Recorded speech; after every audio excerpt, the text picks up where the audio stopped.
for today will be formworks. But before that, I will be discussing first very brief introduction about the timber design or timber rather, particularly giving you some insights with regards to the timber itself, kung paano siya nag-origin and then how we cut and then how we process the timber, then later on what are the units of measurement used for timber or lumber. Okay, sige. So we can start. Okay, so for the introduction, timber, it is the most commonly term refers to a wood of trees that can or will be used for building material. So basically, this is a term used for a living standing trees, okay, or two trees that have been cut down but not yet processed. Okay, and then take note when we say timber, that is the material. I would like to reiterate used for building material. So not all trees or yung mga puno natin are considered timber. Then also, timber is a material used for a variety of structural forms. We have timbers used for beams, columns, etc.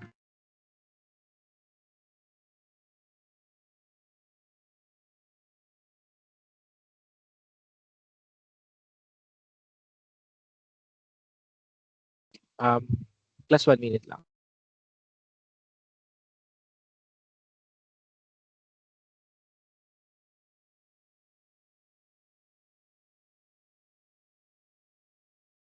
Okay. Then, yep. So, aside from the beams, columns, so meron din tayong ginagamit na timber for the piles, deck members, railway sleepers na hindi naman siya part of any structure in terms of like for example a building pero it is also being used for construction material. Then what is lumber naman? So lumber is a term or a wood wherein it is already processed. Okay, so pag yung timber natin na process na na season na natin later, I will be discussing the season na term. And then kapag na-cut na natin or na-dress na din natin yung kahoy. Then later, I will be also discussing the term dressed. So yun. Now, the cutting happens of the timber sa isang lumber mill and it is sold sa lumber yard. On the other hand, the term lumber is used primarily yung term na yon is used sa US and Canada and then sa UK, so it's also called timber. And instead of lumber yard, as what is noted here, so ang tawag naman sa kanila is timber yard.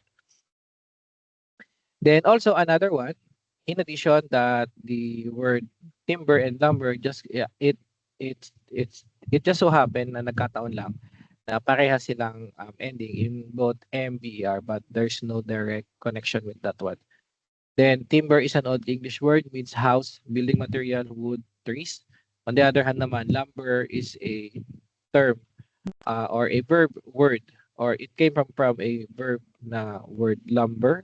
So which means to move clumsily or awkwardly. So as we all know, whenever we are moving um, yung punong kahoy natin or yung troso, so the method for us to transport that from its origin to another is it is whether you're going to slide it through the mountains kung saan natin siya um, pinutol. On the other hand, pinapalutang sa ilog. Okay? Well, kapag hindi kayang gawin yon, so basically on-site pa lang pinuputol na siya into smaller pieces. So basically, yung process of that, it looks like somewhat the movement is clumsily or awkwardly. And then, again, so as I've said kanina, yung cutting of timber into lumber is done in lumber mill. The workers working sa sa timber industry or yung mga nagpuputol ng mga puno. So ang tawag sa kanila lumberjack. So ito is the cross section of a tree kapag ka pinutol. So basically each part of this meron siyang corresponding meron siyang corresponding na tawag. Wait lang.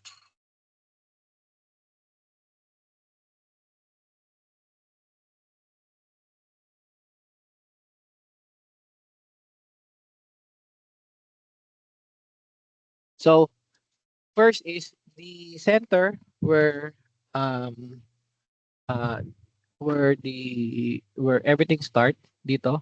Ang tawag dito is pit. Okay, as the tree age, so yung pit na yan lumalaki, hindi napapalitan ng bago. So yung paglaki na yon nung circles na yon, so ang tawag is annular ring.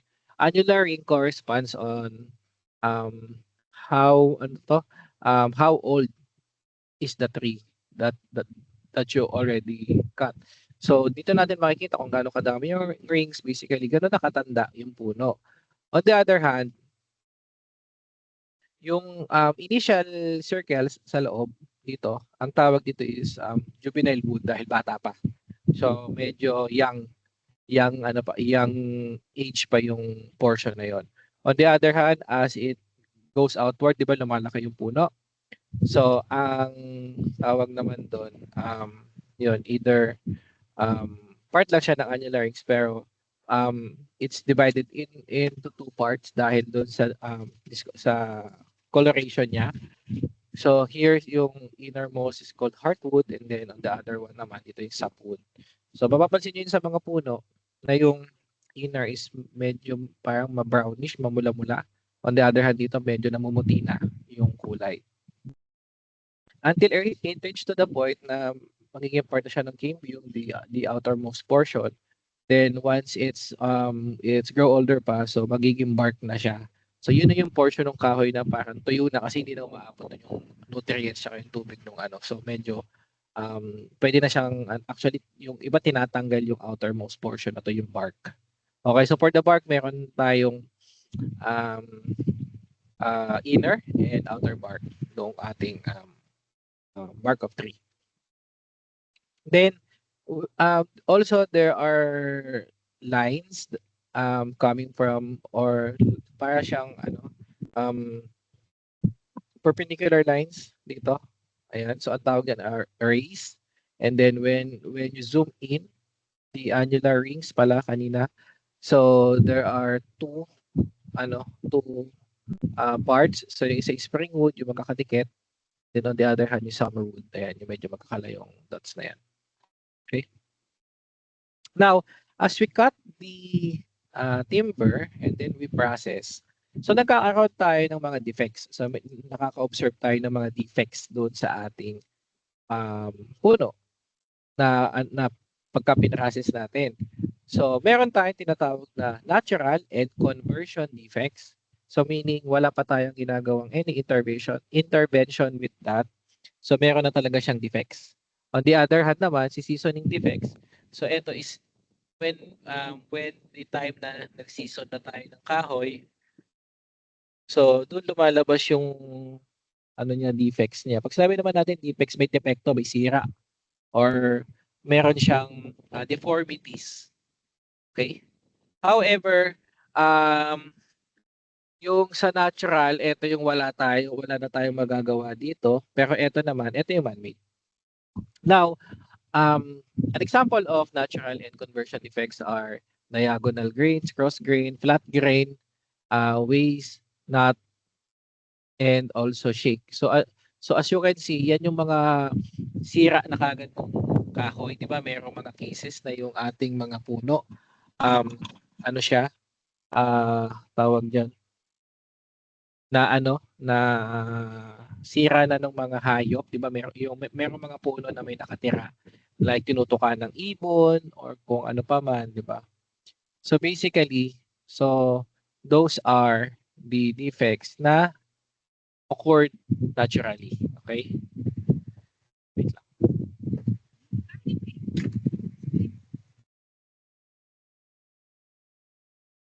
Okay. Then, for the seasoning defects naman, as I've said, man-made to. So ano ba muna yung seasoning? Seasoning is a method whereas we dry yung kahoy. So it can be done naturally or it can be done mechanically. Okay, so later I will be discussing that. So basically, pinatutuyo yung kahoy. Ba't natin kailangang i-season yung kahoy? So the reason why we need to season the wood is that para kapag ginamit natin yung kahoy, tuyo siya, hindi siya madaling mabulok, hindi siya magsishrink pagka ano pagka nagtagal. Take note kasi yung kahoy is a living thing, 'di ba? So once na ano siya na medyo natuyo na siya, so nababawasan yung moisture content. So what happened is yung kahoy nagsi-shrink. So ayaw nating mangyari yun kasi mako-compromise naman yung integrity ng structure natin or whatever material or whatever use nung kahoy na yun, so baka masira siya. So with that, with the seasoning, so there are defects such as capping and splitting, honeycombing, springing, bowing, and twisting. So basically, the image itself would define na already yung each terminology. So yung etong springing, so nagkakaroon siya ng parang pakurba along its long axis, however short under siya doon sa short side. Ito naman bowing sa long side naman. On the other hand, twisting napipilipit. Yung cupping, similar with springing and bowing pero along this section. And splitting kapag ka nabibiyak yung kahoy. And then lastly, honeycombing. The more na natutuyo, nagdidikit-dikit yung grains ng kahoy, so nagkakaroon siya ng butas-butas. Okay. So what seasoning again, as I've said, these are divided into two in terms of types, natural and mechanical or kiln drying. Pag sinabi natin kiln drying, sinasalang natin yung ating kahoy sa sa parang heater or oven or parang furnace. Pero basically, para lang matuyo. Hindi naman siya ganun kainit. Okay, so bakit ginagawa yung kiln drying? Ginagawa siya kasi may mga lugar sa atin kung saan malamig. Take note, kapag nagpatuyo ka ng kahoy, kinagabihan hanggang madaling araw, so babalik yung moisture sa kahoy. So hindi din siya matutuyo or medyo matagal yung pagtuyo. Unlike sa kiln drying, dahil nga tuloy-tuloy, so hindi siya naturally dried. So kaya hindi na nakakabalik yung moisture. Then after drying, pwede na kaagad i-distribute sa market yung kahoy. So normally sa atin, sa 'di ba yung mga puno pinuputol sa mga provinces na malalamig or sa mga provinces na hindi naman kasing init sa Manila. So normally pagka ganun, kailangan nila ng kiln. Pero pag the temperature sa area nila would would allow yung ganitong drying by air. So okay lang na walang kiln. Sa mga malalamig na lugar like yung mga snowy area or sa ibang bansa na mas malamig compare sa atin. So, ayan, pwede silang gumamit talaga dapat silang gumamit ng kiln kasi by using air dry, so hindi matutuyo ng mabilis yung kahoy nila. Ayan, an example on how we dry, so on the left side, sample to kung paano mag-air dry. So, hindi siya binibilad sa araw klasa. Para lang din may shade kasi syempre kapag kaubulan, so masisira din yung kahoy. So ayaw natin mangyari yun. On the other hand, yung mga kiln dry, an example is itong nasa kanan. Then again, what's the difference? So nasabi na natin kanina, yung isa is mechanical, yung isa is natural. Ginagamit yung kiln sa mga cool environment. On the other hand naman, yung air dry, so sa mga not as cool as the cold environment. Then difference din nung dalawa. So pag air dried, so wala masyadong deformities kasi nga natural siyang natuyo. And then no internal tensions. Unlike sa kiln dry, so pwedeng maging fragile, pwedeng maging madaling masira yung kahoy kapag nasobrahan. In terms of the discoloration, so mas nagiging uneven or mas namumuti, mas maputi yung kulay ng kiln dry. So whenever we buy timber or lumber sa hardware, tinatanong to class ano yung method ng pagpapatuyo ng kahoy. Yung iba hindi alam to pero kailangan natin tong itanong kasi normally mas preferably ang kiln dry kasi tuyong-tuyo. pagka natural dry, so most likely meron pa yung um, mga maliliit na moisture content pa. Okay? So yun, pagka nagtanong kayo, like let's say 2 by 2 by kiln dry, so sinasabi yun. Okay? May mga hardware kasi hindi alam, pero magandang tanongin. Pag hindi nila alam kung ano yung kiln dry, so sabihin nyo lang, yun po yung paano tinuyo yung kahoy. Kiln dry ba or air dry? Pag hindi nila nasagot, so wala tayong magagawa. Pero maganda pa rin maitanong. Para doon sa mga hardware na alam, at least alam mo kung air dry or kiln dry pagka sumagot sila sa'yo. Then, whenever we use timber or lumber as a structure, take note that ginagamit pa din siya. I think hindi pa rin siya totally nawawala sa sirkulasyon yung paggamit natin ng timber.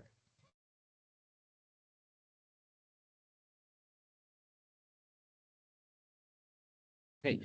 So there are structures that still use timber. So maliban doon sa structure na pinakita natin before, sorry.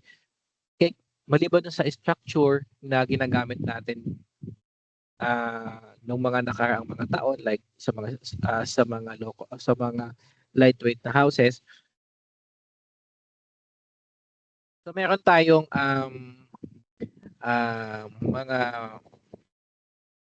structure other than mga residential, unlike before ginagamit natin. An example of that are yung W50 project sa Tokyo, Brockwood Commons, Dalston Lane, Trebergen, The Cube, tsaka sa Melbourne. As you can see, medyo recent yan yung mga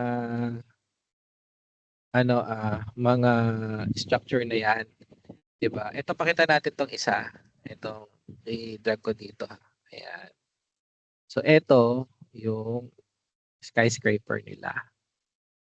A super tall wooden skyscraper sa Tokyo. Ayan. So ito yung plan nila. Not sure if it already commenced or kung nagsimula na. Pero basically, ayan, ito yung loob niya. So meron pa ding timber. Unfortunately kasi sa atin, I think, ito ay, nadinig ko lang, not sure if it is already been removed.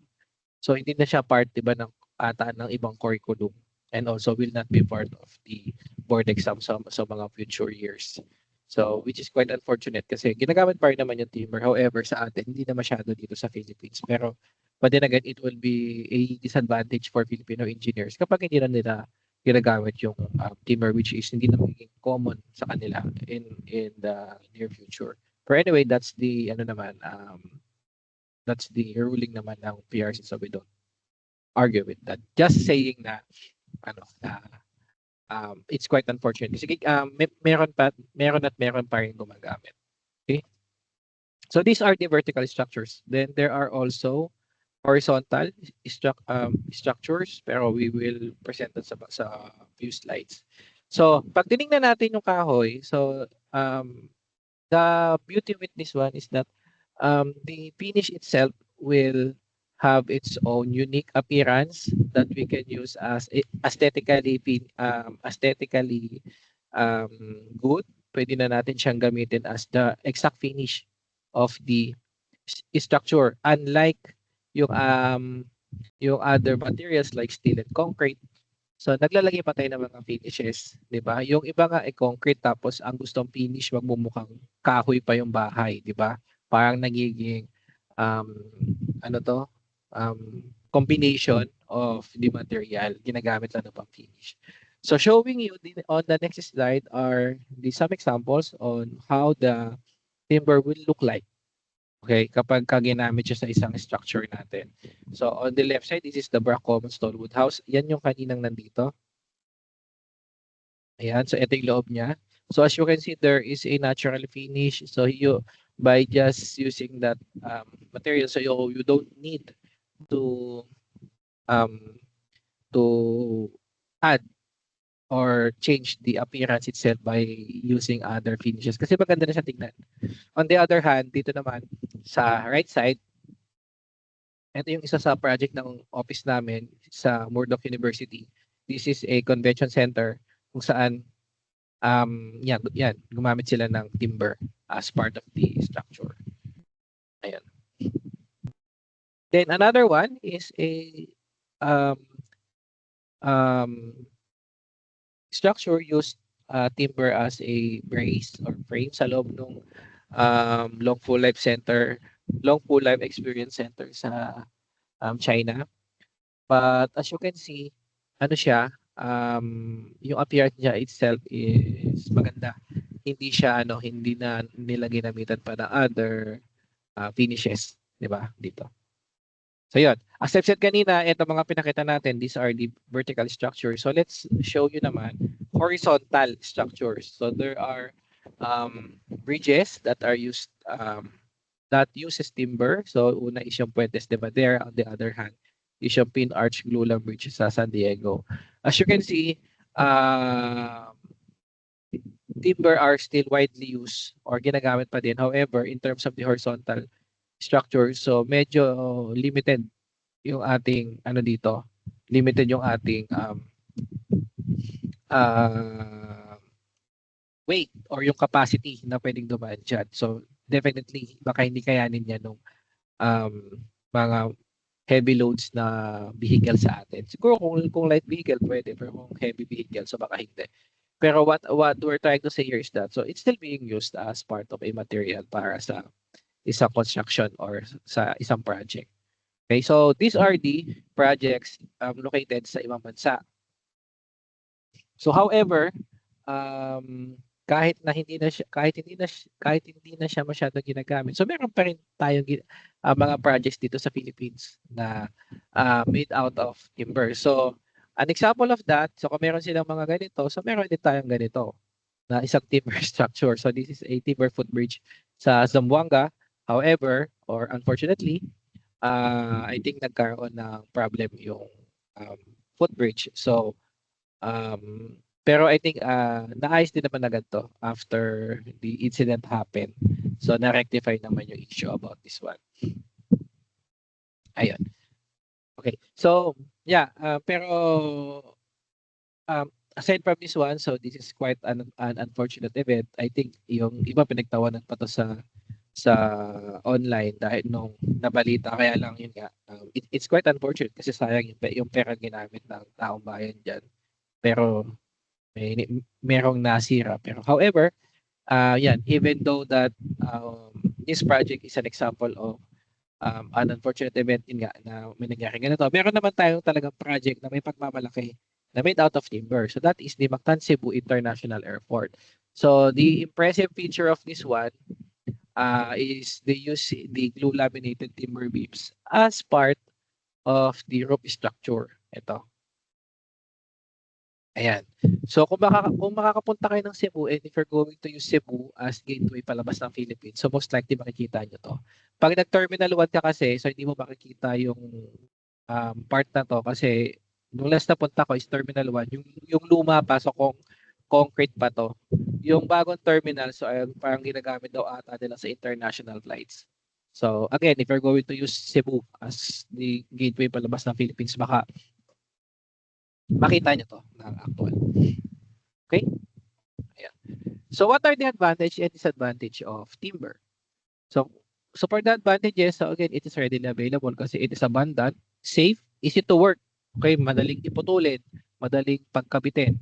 Cost effective, mas mura kapag maliit na item lang yung paggagamitan. For example, kung formworks then single use. Pero kung formworks ka tapos multiple use, so it would be advisable to use combination of plywoods and other materials as brace for the formworks kasi yun nga kung repetitive nabubulok kasi yung kahoy eh. Pero kung single use, so it is very cost effective. Then also timber is versatile and visually appealing. So as I've shown you kanina, yung mga examples, so maganda siya tingnan. Then timber is not corrosive, so hindi kinakalawang. However, so kahit may disadvantage, meron tayong disadvantage.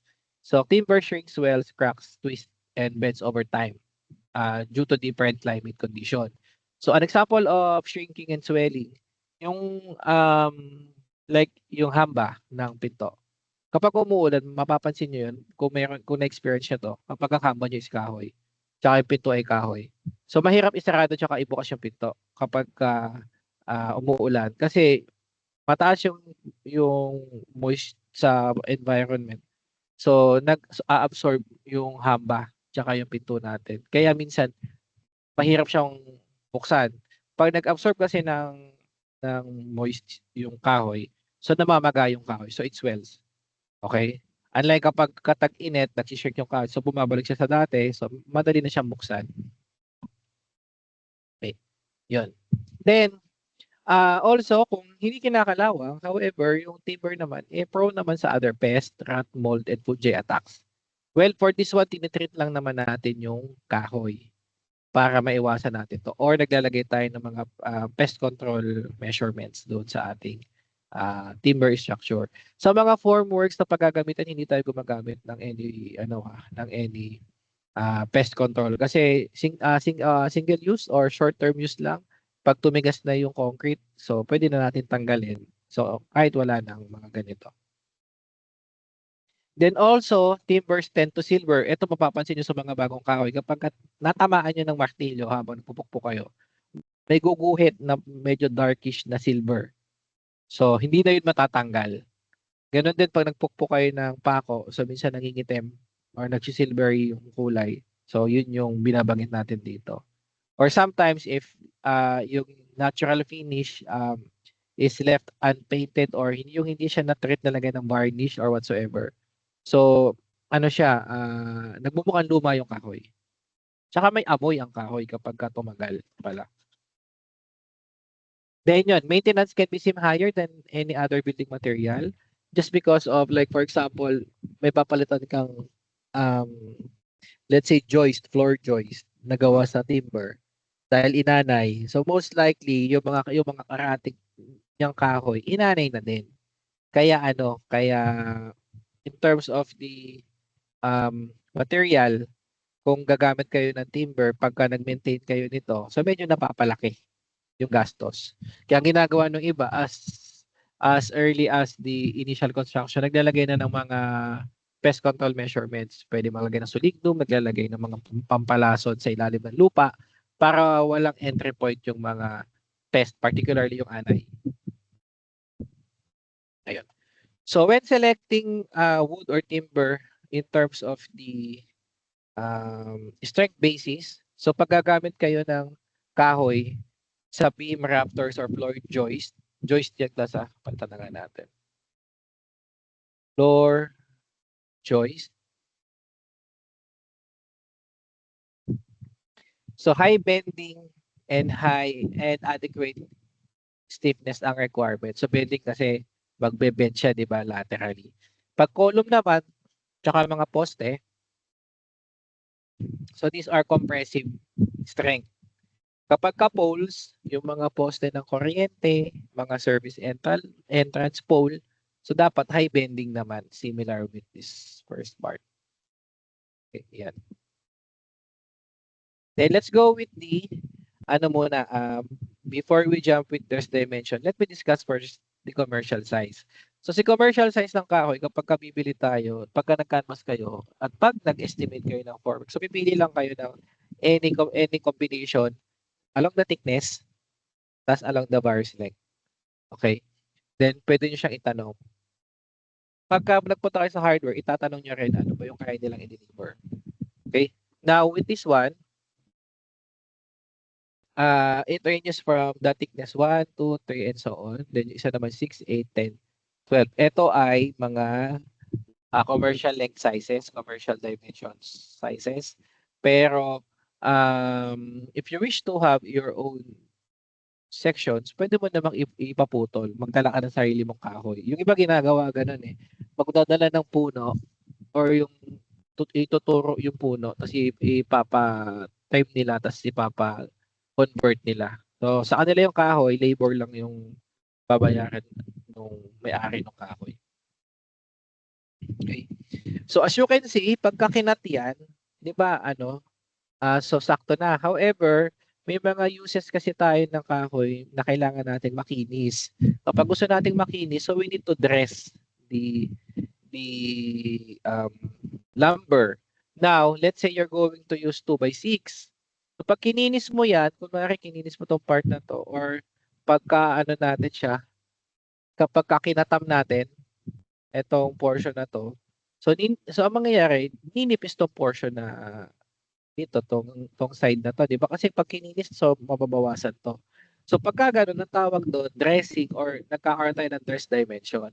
Sa actual size na 2x6, kapag nagpa-dress ka, hindi na siya 2x6, so mas maliit na yung dimension kasi ninipis. Kaya huwag kayo magtataka na kapag nagpa-dress kayo, hindi na eksakto yung sukat na kailangan nyo kasi nga nagpa-dress kayo. So yung surface ng kahoy nabawasan. Pero kung hindi kayo nagpa-dress, kompleto yan. Dahil nominal dimension naman yan. Now, aside from that, dito sa ating dressing ng kahoy, kapag ginagamit natin sa formwork, so hindi tayo nagpapadress. Kasi hindi naman natin kailangan na makinis kasi later on, itatapon din natin yung kahoy. So, raw na pagkakakat ng 2x6 will suffice doon sa pangangailangan natin. Okay? So, let me go back with the slide sa dressing. So, paano nangyayari yung dressing? Kapag ang dinadress natin is 4 inch or less, yung side na mababawasan is 4 inch or less. So, the dress dimension for this one, yung D sub D, is ilalis mo yung side kung saan nabawasan, kung saan yung bawas, minus 3/8 of an inch. On the other hand, pag greater than 4 inches, like 5 or 6 going up, so less 1/2. Okay? Take note that itong 3/8 and 1/2, ilalis mo siya ng 3/8 and 1/2 kung both sides will be dressed. For example, itong 2x6, dinrest natin tong longer side na to, ito, tsaka ito. Kung yan yung i-dress natin, so hindi ba na itong portion na to, niliit. So itong 2, so i-dress mo siya ng 3/8. Kasi both sides. Pero kunwari, ang na-dress lang na side, isang side lang. Kunwari, ito. So di ba liliit itong 6 inches. So yung 6 inches, ililes mo ng kalahati ng 1/2. So 1/4. Hindi mo siya ililes ng 1/2. 1/2 kasi 'di ba greater than 4 yung side na ng 6 inches na nabawasan. Okay? Ayun, yun. Now, for the dressing, so we have S by X designation. So, pag sinabi natin S by X, so yung X sa gitna, yan yung kung ilang side ba yung surface or yung kininis. So S for S stands for yung S by S stands for surface tsaka sides. So S2S, surface 2 sides, surface 3 sides, surface 4 sides. So basically, kinikinis mo kung ilan yung side na nandito sa gitna. Okay. S2S, normally ang kinikinis yung longer side. So pag kininis mo tong S2S, yung 2x6, kikinisin mo tong longer side, yung shorter side ang liliit, pero magaspang yung shorter side. Okay? So pag gusto mong S3, 3 sides, kikinisin mo to, longer side muna, ito, ito. Pag S4S, kininis lahat sila. Okay? Ayan siya. Now, let's go naman on how we identify the unit of measurement for timber. So we identify the unit of measurement for timber using board foot. Okay, madali lang yung board foot. Ang konsepto ng board foot is that gawa ka ng isang board foot. 1 by 1 foot, tapos ang thickness 1 inch. So kunin mo lang yung area niyan, ay yung volume niyan, that's equivalent to 1 board foot. Dapat unit consistent. If you're going to use by inch, okay, so 1 inch by 12 inch by 12 inch, so that is 144 inch, equivalent siya sa 1 board foot. Or yung 1 board foot is equivalent sa 1 foot by 1 foot by 1 over 12 foot. Ito, 1 over 12. So the answer is 1 over 12 cubic foot. Okay? So with this, so we can now arrive with this formula. So ito is depende lang naman doon sa multiplier. So basically, kabisaduhin mo lang to. Yung itsura nito, madederive mo to, tsaka ito. Okay? Ayan. So bigyan tayo example muna doon sa dress dimension. So let's say i-dress down natin yung 2 by 4, tsaka dalawang 2x6, isang S2S, S3S, tsaka S4S. So for the solution, okay, so S4S, ay S2S na 2x4. Kunwari ito yung 2x4 natin, ito, S2S. So ang kikinisin natin yung longer side, di ba? Pag kininis mo yung longer side, ninipis yung shorter side. Kaya yung shorter side, ililess natin ng 3/8 dahil both sides naman nung kahoy yung kininis, so less 3/8. So the answer is 1/5/8 by 4. Yung 4 as is yan kasi wala naman tayong kininis on the shorter side, so as is pa din yung 4 inches. On the other hand, pag S3S naman na 2x6, kunwari ito yung 2x6 natin, kikinisin mo yung dalawang longer side. So basically, yung 2 ililess mo ng 3 ng 1. Sorry, yung 2 ililess mo ng 3/8 kasi both sides yung binawasan, eto, tsaka yung nasa ilalim. So ninipis to by 3/8. On the other hand, dahil kininis din natin yung shorter side kasi 3 sides ang kikinisin natin sa S3S. Etong longer, shorter, tsaka longer ulit. Pero isang side lang. Kung isang side lang yung ikikinis natin, so iiksi ngayon itong 6 inches. Tama? Now, dahil isang side lang, imbis na 1/2, based doon sa formula kanina, 1/4 ang ililes mo sa 6. So the answer is 5 and 3/4 tsaka 1 and 5/8. So ito yung sagot natin. Then lastly, sa S4S, madali lang. So all sides kikinisin. So basically, yung 6 mababawasan ng 1/2 or 1/2 inch. Then yung shorter side, mababawasan ng 3/8. So the answer is 1 and 5/8 tsaka 5 and 1/2. Straightforward naman siya, class. Lagi nyo lang tatandaan kung ano yung kikinisin, babawasan mo yung opposite side niya kasi yun yung maaapektuhan. Okay? So, application naman ng board foot. So, sabi magkano daw yung isang Nara tray na ang average diameter is 0.8 with a height of 9 meters. Unit cost is 145. So, kunin mo muna yung volume ng Nara using cubic meter. So, alam nyo naman na yan eh. So, ang sagot 4.524. I-convert natin sa cubic foot para ma-convert natin sa isang board foot. Okay? So, ang sagot 1,915. So, once you have the board foot, you just multiply that with the unit cost na 145. So, the answer is 277,000. Okay? So, another problem. Let's say mahogany naman, 10 pieces. Then, average diameter is 0.6. Average height is 8.5. So, unit cost 55 per board foot. So, same process. Kunin mo muna yung volume ng puno na roughly cylindrical. So, ito yun. In cubic meter, kasi meters yung units. 2.403 cubic meter. Converted sa cubic foot. Converted sa board foot. So, the answer is 1,017.687 board foot. So, with this one, so we can now multiply that sa unit cost na 55 per board foot tsaka 10 pirasong kahoy or 10 pirasong puno. So the answer is 559,727. Okay, so yan, that's one application. Kapag ka sa Formworks, ganito din naman. You need to convert everything into cubic foot bago maging board foot. Okay? And then one more thing, yun, just a trivia lang. Kapag nagtatanim tayo ng puno, pang use ng timber, dapat evenly spaced siya. Hindi pwede yung magkakalayo yung puno. Pag magkakalayo yung puno, nagba-branch out yung sanga. So, ang nangyayari, hindi vertically upright yung ating puno. Kasi kapag kapag wala siyang katabi, nagba-branch out. So, hindi tuwid yung sanga ng puno. So, hindi natin siya masyadong ma-utilize into its full potential kapag kaganon yung puno natin. Kaya dapat dikit-dikit. Okay? Yun, kung meron kayong mga property sa provinces nyo na hindi ginagamit, so pwede nyo ikuha ng permit at magtanim ng mga timber na ganito para pwede nyo ibenta after few years. I think nasa 10 to 15 atang harvest time ng isang punong ganito. Kesa nakatenga lang yung lupa nyo. So magtanim na lang kayo ng gano'n. Okay? Then lastly, for the connection ng timber, so there are series of connections. Pwede kayong gumamit ng plate na may bolts and nuts. Pwede kayong pasukan ng plate na may bolts and nuts. Ganon din dito. Or pwedeng naka-tongue and groove.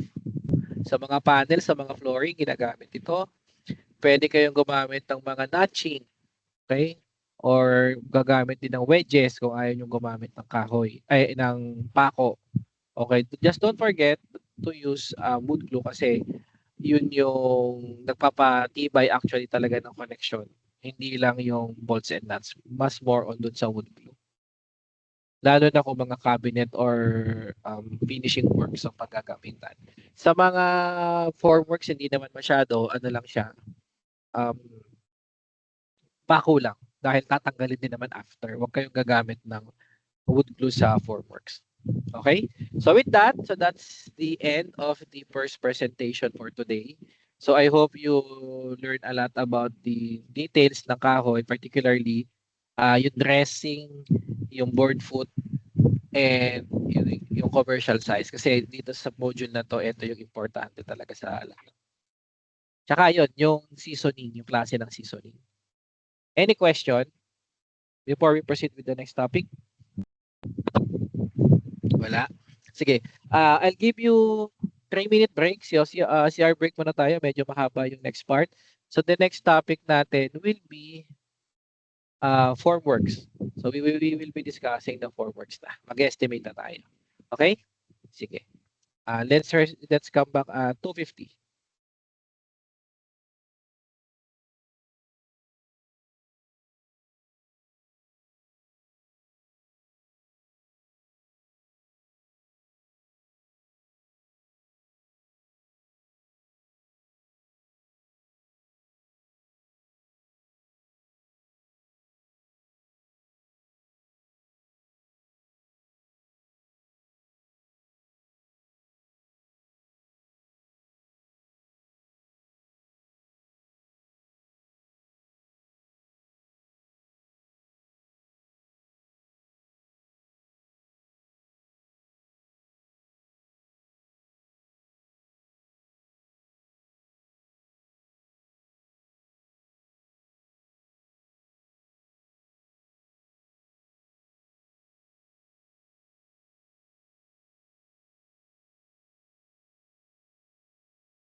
Okay, sige. Let's resume our topic.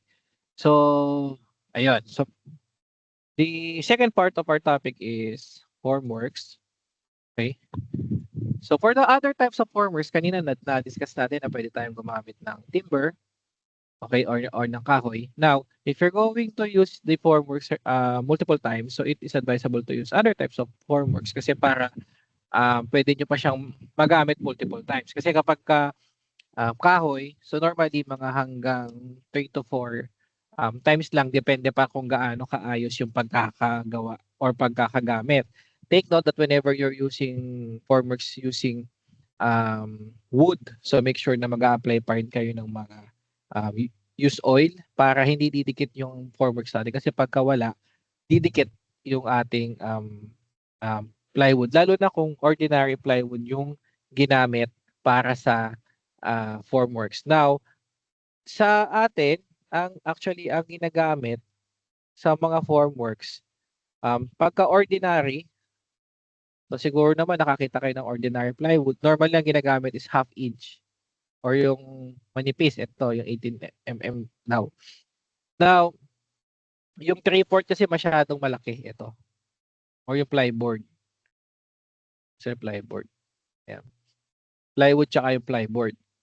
Pero masyadong malaki pagka ganito kakapal. Yung medyo manipis lang. Ito.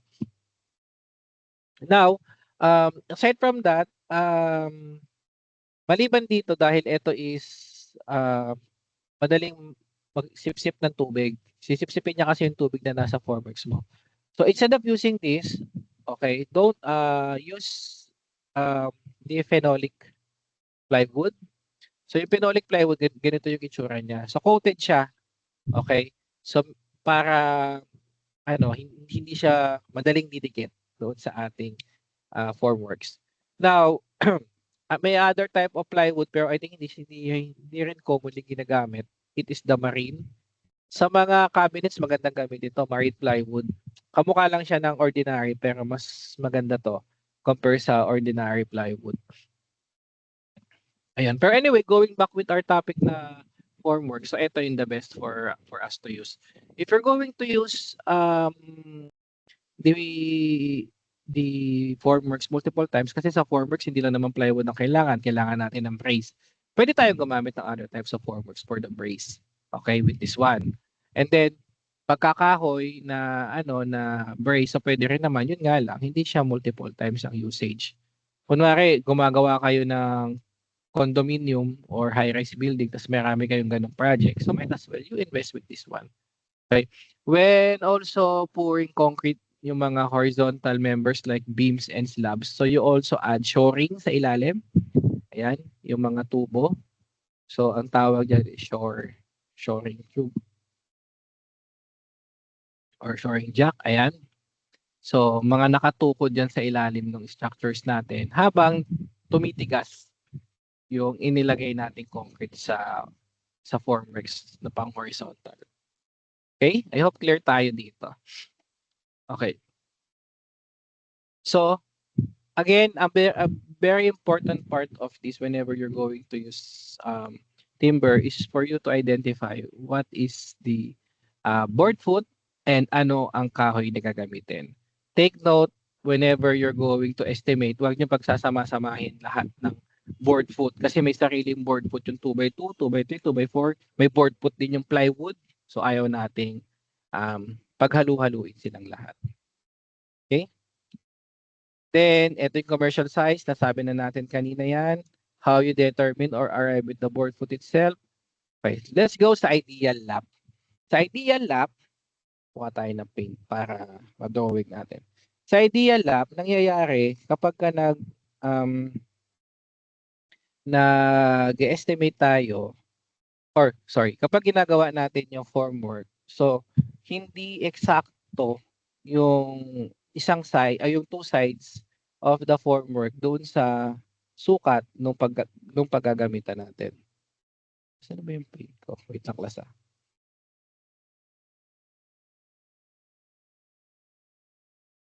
Tapos ako ng pan-drawing. Okay. Ayan. So let's say meron tayong natin kulay. Jet, ayan. Meron tayong column. Top view yan na top view. So kapag gagawa tayo ng formwork niya, kunwari ang itsura ng formworks natin on this side na lang muna. On this side. Tapos on this side, di ba? So itong side na to, kamukha lang yun na nandito, di ba? Tapos ito, kamukha lang sa taas. So pag gagawin natin yan, so let's say itong side na to. So basically, pagka gagawin natin siya, so let's say, ayan. Imagine niyo class ang ano siya, side view. Tapos meron tayo dito. Tapos meron tayo dito. Tapos meron tayo dito, ayan. Okay? So, as you can see, meron tayong ilalagay na kahoy dito. Etong mga to nakapaikot na ganito yung cross section, di ba? Tapos sa likod niyan may plywood. So kung titingnan natin yung top view on this side,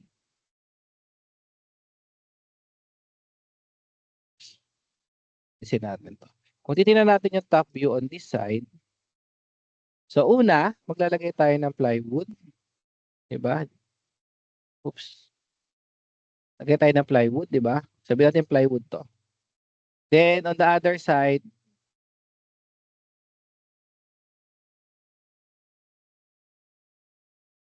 Then on the other side,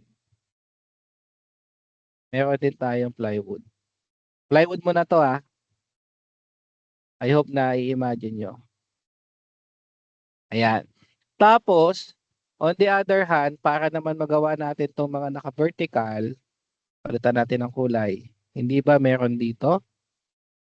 I-exage natin na onte. Meron dito. Meron dito. Tapos, ito yung sa gitna. Okay? Nasusundan ba? Ito yan. Ito, tsaka ito. Yung tatlong yan. Okay. Then, ganun din yan sa kabilang side. Okay? So, gawa tayo ng ganito. Okay. Light na nga lang. Ayan. I hope clear class Ayan. So, if this side is 300, okay? Tapos this side is also 300. Hindi ba na yung puputulin natin yung plywood sa side na to is 300? Tapos yung magiging total width ng side na to is 300. On the other hand, pag gagawin nyo yung sa side dito, so ang nangyayari dyan is that etong plywood na ilalagay natin is mahaba na. Mali. Square. Nasusundan ba class? Ayan. So hindi na siya 300. Kasi kung ito 300, ito purple.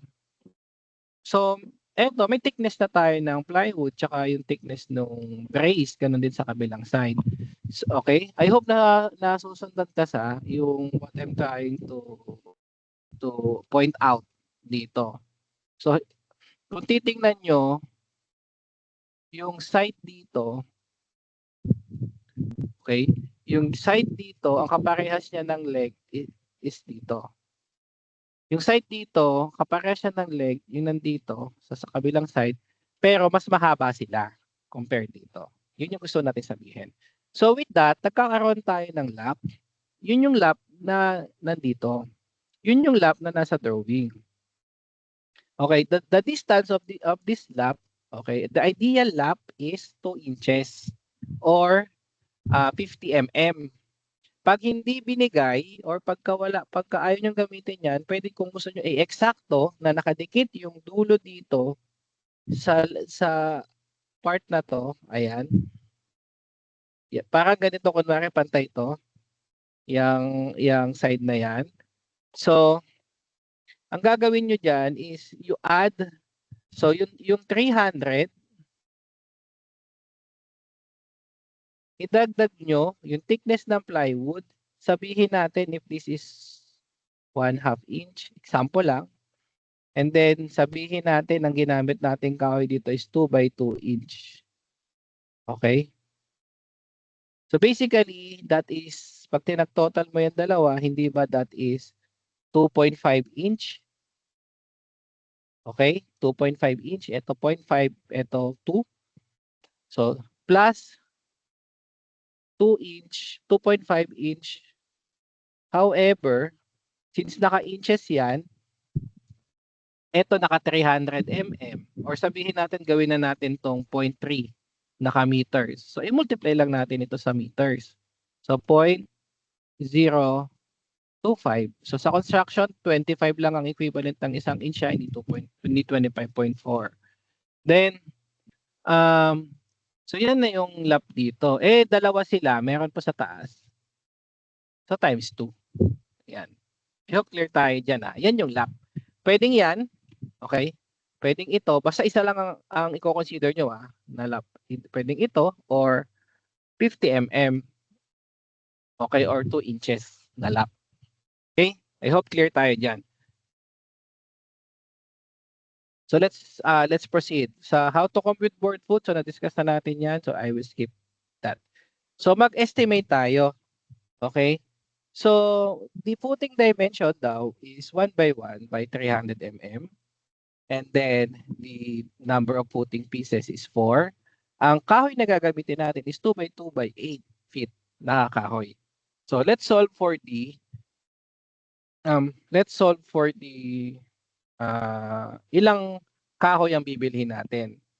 So unahin muna natin itong mga braces. Class, take note, whenever you're going to add itong mga vertical portions ng brace, ang normal distance ng two brace na yan is roughly around 300 to 600 mm. Ito. So let's say kahit dito, so roughly, pwede na yan 300 to 600 mm. Okay? So anyway, going back with this one, so let's solve. So ang mga i-estimate natin na portion na to, etong pahaba sa shorter side, etong pahaba sa longer side, tapos etong mga patayo. Yung patayo pare-parehas lang naman yan all throughout, whether shorter or longer. Ang may iba itong pahaba. So let's solve. So since ang dimension ng footing natin is 1 by 1, diba 1 by 1, so 1 by 1. So yung sa shorter side, 4 na piraso na 1, saan nanggaling yung 4 pieces. Dito, sa shorter side, tigalawa per side. 1 by 1, 1 by 1. Okay? Tig-isa. Tig dalawa. Taas baba, taas baba. So, that is 4 pieces at 1 meter. So, i-convert natin sa sa cubic. I-convert natin yung 1 meter sa feet. So, that is 3.28. So, i-convert natin yung 3.28 na 4 na piraso, which is 2 by 2 by 3.28 by 4/12. So, basically, conversion to kanina using this formula. So, ito din naman yung kanina. Sinamalan natin ng pieces kasi gusto nating malaman kung ilang piraso yung ginamit or kung ilan yung volume nito na 4 na piraso siya. So, that is 4.37 board foot. On the other hand, sa longer side, ang ginamit is 2 by 2 plus the thickness na 1/2 inch ng plywood. So, kung babalikan natin ito, so lalabas 1/2 inch and 2, so that is 2.5. Hindi ginamit yung 2 inches na ideal lap. So, that is 2.5 by 0.025. So, kinonvert lang natin into meter. Dahil naka-meter yung 1, times 2 dahil dalawa. So, the answer is 1.125. Convert sa feet, that is 3.69. So, convert sa board foot, kunin yung volume ng 2 by 2. So, that's the answer, 4.92.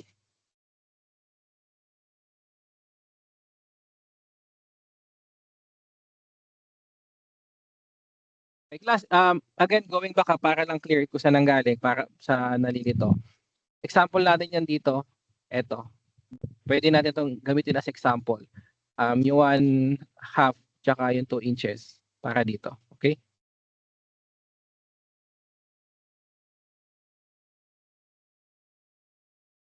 Okay. Then, yun. Balik tayo sa problem. So dito, so ang thickness naman ng footing natin is 300 mm. So that's 0.3 meters. So 0.3, ibawasan natin yung dalawang 2 inches. Okay, may 2 inches sa taas, 2 inches sa baba. So that's 2 times 2. Ito yung conversion ng inches to meter. So the answer is 0.2 meter. Convert natin into feet. So that is 0.656 meter. Okay, so hindi siya 300 na buo class na kasi meron na tayong kahoy sa ibabaw. Then convert it to board foot. So same formula lang din. So the answer is 2.624 board foot. Now, lahat ng in-estimate natin are 2 by 2. Then ang gagamitin natin kahoy with the length of 8 feet. So we can add all of them. So the answer is 11.914. So i-add mo lang yung tatlo na board foot. Ito, tsaka ito. So the answer is 11.914. Okay? Once you have this board foot, so this is basically based from one footing pa lang ha. Yan yung all sides ng isang footing. So if you're going to consider how many pieces per footing, so i-convert natin sa board foot, you divide this one sa board foot ng market size. Ito yung board foot ng market size. Para basically ang formula diyan is the board foot yung required board foot, sabi natin board foot, i-divide natin yan sa board foot nung lumber na gagamitin. Okay? So, kung ang lumber na gagamitin natin is 2 by 2 by 8, so i-divide natin sa 2 by 2 by 8. Yung 12 dahil yan sa conversion ng 8 feet. So, the answer is 4.4, 4.468 or 5 pieces. On the other hand, since 4 na piraso yung footing natin, i-total mo muna ito or i-multiply mo muna into 4. I-total mo yung 4 na pirasong footing. So, that is 17.871 or 18 pieces. So, mas mababa siya. Now, kung gusto nyo mag-wastage, dito na kayo magdagdag ng wastage. Kasi pag ito, halos kalahati nung panlimang kahoy, magagamit pa eh. So, medyo malaki yung wastage natin dito. Okay, so ito yung sagot para sa brace. On the other hand, kapag plywood naman, so kunin mo lang yung area ng plywood na paglalagyan. So, dito, yung shorter side, that is 1 meter by 0.3. 2 pieces siya times 2. So that is 0.6. Sa longer side, 1.125. So nakuha na natin yan kanina ha. Ito. Same lang yan dito. Ito yung length ng longer side nung pag ganon. So yan din yung length ng plywood sa longer side. So that is 1.125 times 0.3 yung thickness ng footing times 2. The answer, dahil both sides times 2. So the answer is 0.675 square meter. I-total mo yung dalawang yan. Okay? So that is 6 plus 0, 0.6 plus 0.675 times 4 kasi 4 yung footing natin. Okay? Ito yung sagot sa two sides, ito yung sagot sa two sides. Per footing. So the answer is 5.1. So you divide that doon sa formula ng total area ng footing, i-divide mo sa plywood area. Ang standard size ng plywood, whether 1/2, 3/8, whether ordinary, marine, or phenolic, that is 4 by 8. Standard yan. Or 1/2 by 1.2 by 2.4 meters. Okay? So with that, 5.1, divide na natin sa 1.2 times 2.4. So the answer is 1.77 or 2 pieces of 1/2 plywood. Okay? So ito naman yung final answer for the plywood. So ganyan lang mag-estimate ng timber. Actually, ang nakakalito lang dyan kung paano natin pagpupwesto-pwestuhin yung kahoy. Okay? May tanong? Class lang i-discuss lang natin hanggang column. So yung beam, basically, you can apply the same concept of column. However, you can use that sa beam para para yung same lang din naman siya ng calculation. Ang difference lang niya sa beam is that meron tayong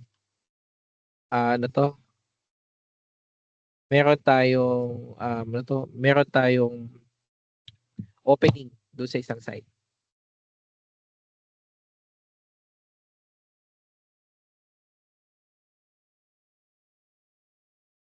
Okay? So, may question? Wala.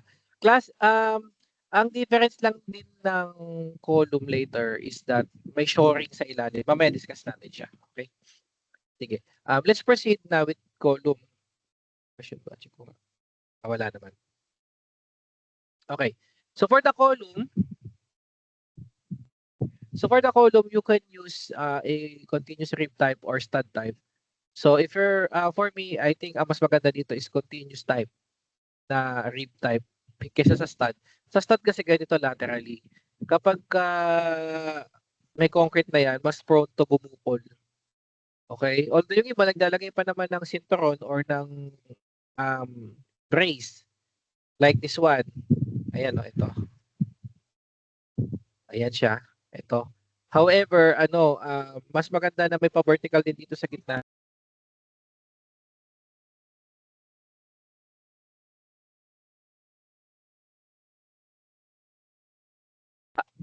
again, whether stud or rib type, so maglalagay din kasi tayo ng brace na ganito.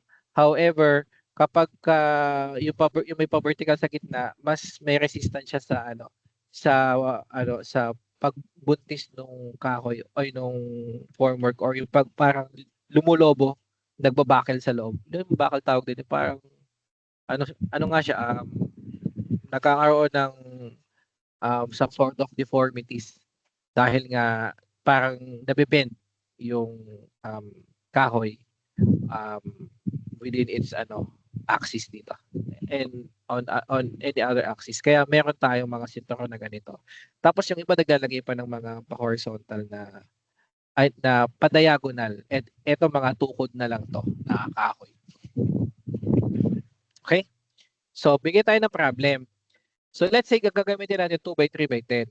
Kapag naka-encounter tayo, mamaya ko i-discuss ng mga succeeding. Kapag naka-encounter tayo, nagagamit tayo ng two different dimensions. Whenever you're going to apply that, okay, make sure na kunwari ito yung 2x3. Zoom natin. So, if this is 2x3, then kunwari ito yung plywood natin. Ang orientation dapat natin na 2x3 pa ganito, hindi pa ganito. Okay? Kasi ang concept ko diyan behind is that mas may resistance sa pag-bend ng kahoy yung ganito. Dahil sa moment of inertia niya, 'di ba, yung BD cube over 12. Dito, ang B mo yung 2. Ang D mo yung 3. Cube over 12. On the other hand, dito naman, ang base mo is 3. Ang depth mo is 2. So, mas mataas, definitely, kapag nakaganito. Tsaka mas makunat mabali yung ganito, mas may balian, di ba? Kesa yung pag ganito. Okay? Ayan. Sige. So, going back with this, so the problem is you're gonna use 2x3x10, half-inch plywood, 300 by 300 column. Length of formwork, that is 1.73 for 4 columns. So bakit may butal? Pag nagbubuhos pala tayo class ng concrete, hindi tayo nagbubuhos na isang buong concrete column. Sa beam isang buo, sa column hindi. Kasi we need to do yung L over 3. So lift by lift yung paggawa natin. Kasi mahirap buhusan na isang buo yan. Okay? Kaya tsaka yung pag-compact sa loob, ginagamitan din kasi natin yan na concrete vibrator. Pakita tayo na example nun. Kung paano siya ina-apply.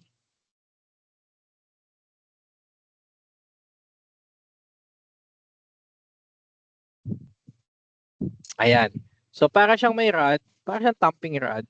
Kaya lang pang siya, pang concrete, para siyang ganito. Itutusok natin tapos magbabibrate na siya. Ayan, ganito siya niya. Ay. Instagram. Anyway, akala ko image. Pero yan, para siyang ganito. Okay? Yan, tinanan natin. So, itinutusok lang nila yan. Ay, hindi clear. Anyway, so I think naiintindihan nyo naman yung concept behind this one. Wait lang ulit class.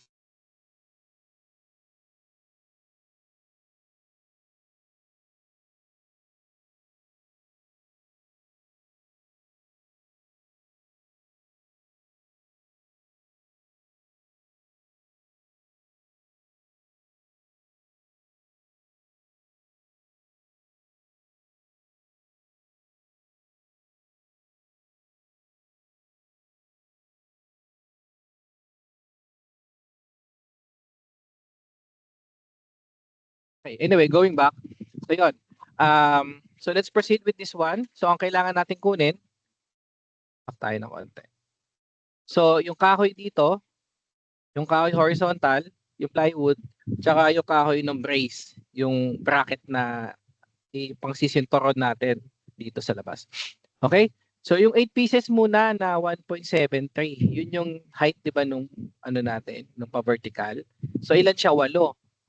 Sa shorter side, meron tayong 4. Sa longer side, may 4. So, hindi naman nagbabago yung height nun. So, that is 1.73. Again, the basis of 1.73 is this one. So, you convert that into feet. So, ang sagot dyan is yung 1.73, ang equivalent na niya is 5.674. So, ito yung 8 pieces na ganito. Mamaya na natin kunin yung board food. On the other hand, sa shorter side, sa longer side pala, sa longer side, yeah, tama. Sa longer side, dito, okay? So, kung titingnan natin, yan, sa longer side, kung titingnan natin, di ba that is 0.3, okay? Tapos, dito ang ginawa is 0.3, niles natin. Ayan. Wait lang Again, sa longer side, 0.3, niles natin yung thickness nitong mga item. However, kailangan muna nating dagdagan. Okay? Dito. So, parang lalabas, yung 0.3, dinagdag natin yung dalawang 2 inches kasi 2 inches to, di ba? Dahil ito yung 3 inches. 2 inches, 3 inches. 2 inches by 3 inches.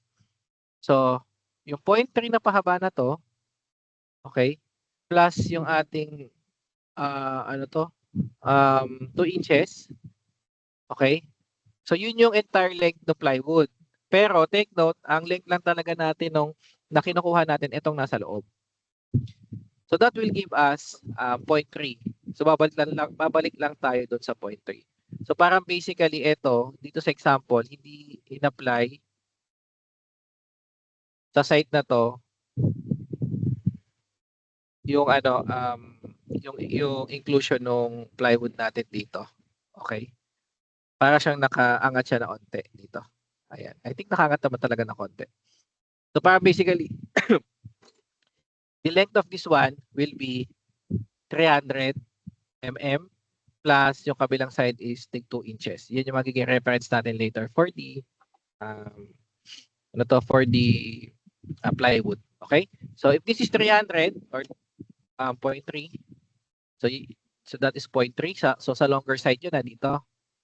So 0.3, so i-convert natin sa feet, that's 0.984. So 6 pieces yan. Sa shorter side, yung 0.3 dito, babawasan natin yan ng dalawang 2 inches. Okay? So that is 0.2. So saan ang galing? Labas tayo ng calcu.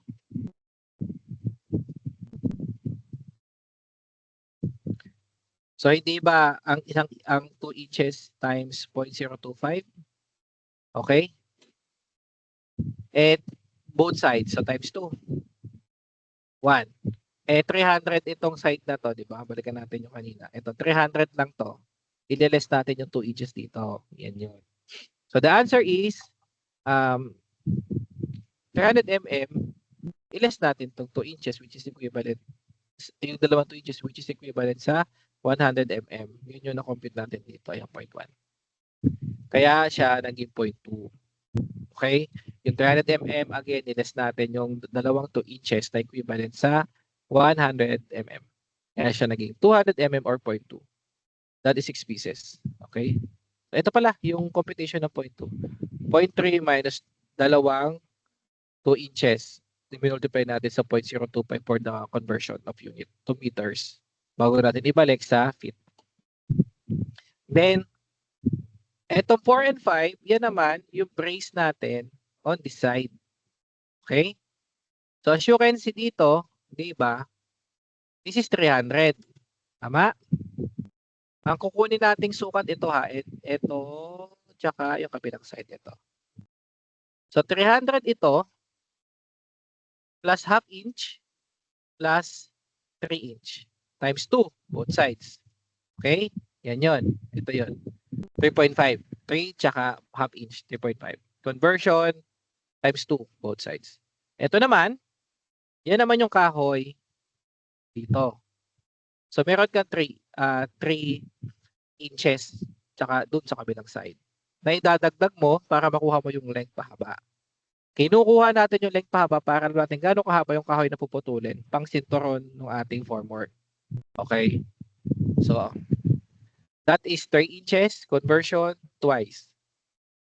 Okay, two times. So the answer is 0.625. Okay?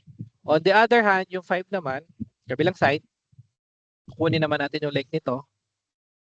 Ay, kabilang side. So that is, again, 300, half inch, 3 inch. Tama ba? Again, 300, half inch, 3 inch, times 2, yung 3 inch, tsaka half inch. Okay? Tapos, pagdating dito, may another 3 inches sa kabila both sides. Kaya, eto siya, 3.5, yung dito muna sa loob. Tapos, etong kahoy dyan sa labas, yung 3. Conversion, doble, both sides. So, the answer is 0.625. So, basically, same lang yan dito. Same lang sila parehas. Okay?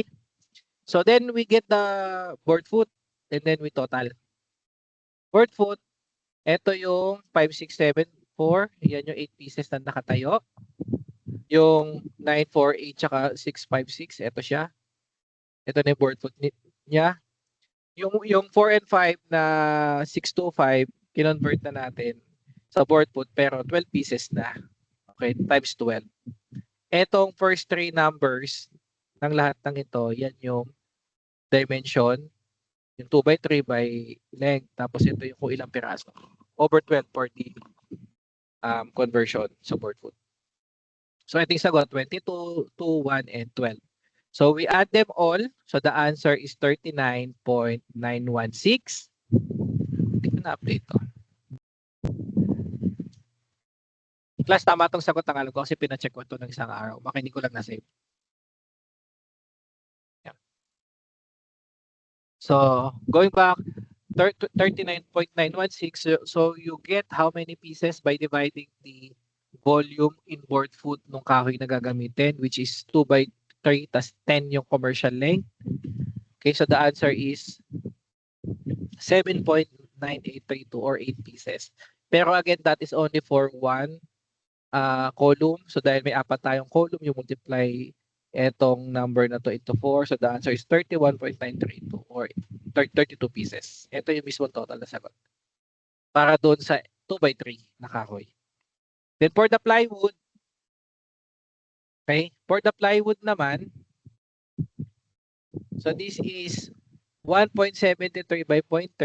Hindi ba yung side dito is 1.73 yung height nung ano natin, given ito height 1.73. So 0.3 yung opening dito, isa kabilang side naman 0.3 plus ito. Ay, dito pala sinama yung thickness ng plywood. Pero anyway, parehas lang din naman yan. So, yun, 0.3 plus yung lap plus ito, 0.025. So, the answer is 1.34 para sa area ng short side tsaka longer side. Eh, tigalawa yung short side tsaka longer side. So, i-multiply natin ng 2. Eh, 4 yung column. So, i-multiply natin ng 4. So, the answer is 10.726. So, we get the total area, the total number of plywood required. That is 10.726 over the area of the market size plywood. So, the answer is 3.72 or 4 pieces. Okay? So, yan. Ganyan lang class mag-estimate ng formwork. Medyo nakakalito kasi paano yung mga lapping, ganyan. So, ang pinaka-the best niyan, ito-drawing nyo. Okay? Sa exam, sa plate, ito-drawing nyo siya para alam nyo na kung ano yung sinusukat nyo. Imagine niyo, ano bang sukat nito? Ganito, ganyan. Para hindi kayo magkakamali. Okay? Now, itong structural steel tsaka ako ito i-discuss. Hindi siya kasali for now. Now, for the for this slab, so basically same lang din yung concept, yung mga spacing ng mga lateral support na ganito, 300 to 600. Yung ang wala lang is that kapag gumagamit kayo ng shoring, okay, shoring, balikan natin yung shoring. Shoring jack, ayan. So yung spacing nito roughly ranges from 500 to 1.5 at an average. Okay? So the more na makakalapit, so the more na mas sturdy, stable yung support natin sa ibabaw. Okay. Ang kinagandahan dito is that yung support natin sa ilalim, kapag gumamit kayo ng bakal, ang kinagandahan nun, so pwede nyo ma-reuse. Pag kahoy ang ginamit nyo, ma-reuse nyo pa naman kasi pinantukod nyo lang eh. Okay? Yun yung pang shoring. Well, kung short, ano lang din naman, mas maganda, mag-rent na lang kayo ng material na pang shoring or pang formworks para hindi na kayo gagastos. Ito kasi sinasabi ko sa inyo naglalagay ng pa-vertical, ay pa-diagonal rather, na support. Pwede rin maglagay niyan. Okay? Any question? May question ba, class? Wala? Teka, ipakita ko lang to ng ano para makita sa recording. Ayan. Sige, class. If not, let me stop the recording. Okay, if you don't have any more questions,